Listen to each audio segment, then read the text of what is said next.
കഴുതയുടെ കഴുത്തിൽ കല്ല് കെട്ടി അതിനെ വെള്ളത്തിലേക്ക് തള്ളിയിടുന്നു. അങ്ങനെ പാവം കഴുത വെള്ളത്തിനടിയിൽ ശ്വസിക്കാൻ പറ്റാതെ മരിച്ചു പോവാണ്. നോക്കുമ്പോൾ ഒരുപാട് കുട്ടി മീനുകളുടെ കൂട്ടം വന്ന് കഴുതയെ കഴിക്കാൻ തുടങ്ങി. അങ്ങനെ മുകളിൽ കഴുതയെ കൊന്നവർ പോകാതെ അവിടെ തന്നെ നിൽക്കുന്നുണ്ടായിരുന്നു.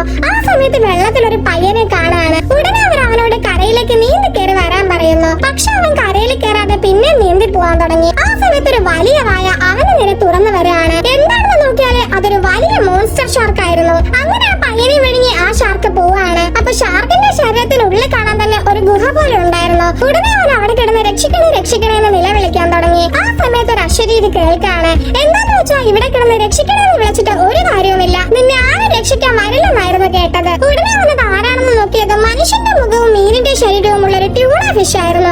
അതും അവനെ പോലെ വർഷങ്ങൾക്ക് മുമ്പ് മോൺസ്റ്റർ ഷാർക്ക് വിഴുങ്ങിയ മനുഷ്യനായിരുന്നു. അപ്പൊ ഇവഞ്ചലി ആ മനുഷ്യൻ ഷാർക്കിന്റെ വയറ്റിൽ കിടന്ന ഒരു മീനായിട്ട് മാറി. അങ്ങനെ അവന് രക്ഷപ്പെടുന്ന കാര്യം സംസാരിച്ചുകൊണ്ടിരിക്കവേ പിനാക്കിയോ ദൂരത്തൊരു വെളിച്ചം കാണുന്നു. അതുകൊണ്ട് അവൻ മീനിനോട് യാത്ര പറഞ്ഞിട്ട് ആ വെളിച്ചം നോക്കി പോവാണ്. എന്നാൽ വെളിച്ചത്തിൽ അവൻ കണ്ടത് അവന്റെ അച്ഛനെ തന്നെയായിരുന്നു. കാരണം വർഷങ്ങൾക്ക് മുമ്പ് ആ ഷാർക്ക് അവന്റെ അച്ഛനെയും വിഴുങ്ങിയിരുന്നു. ശേഷം പിനാക്കിയോ പുറത്തേക്കുള്ള വഴി കണ്ടുപിടിച്ച് അച്ഛനെയും ട്യൂണ ഫിഷിനെയും ഷാർക്കിന്റെ വയറ്റിൽ നിന്ന് പുറത്ത് കൊണ്ടുവരുന്നു. എന്നിട്ട് ട്യൂണ മീൻ അച്ഛനെയും മകനെയും പുറത്തിരുത്തി അവരെ കരക്കെത്തിക്കുകയാണ്. അവസാനം പിനാക്കിയോ ട്യൂണ മീനെ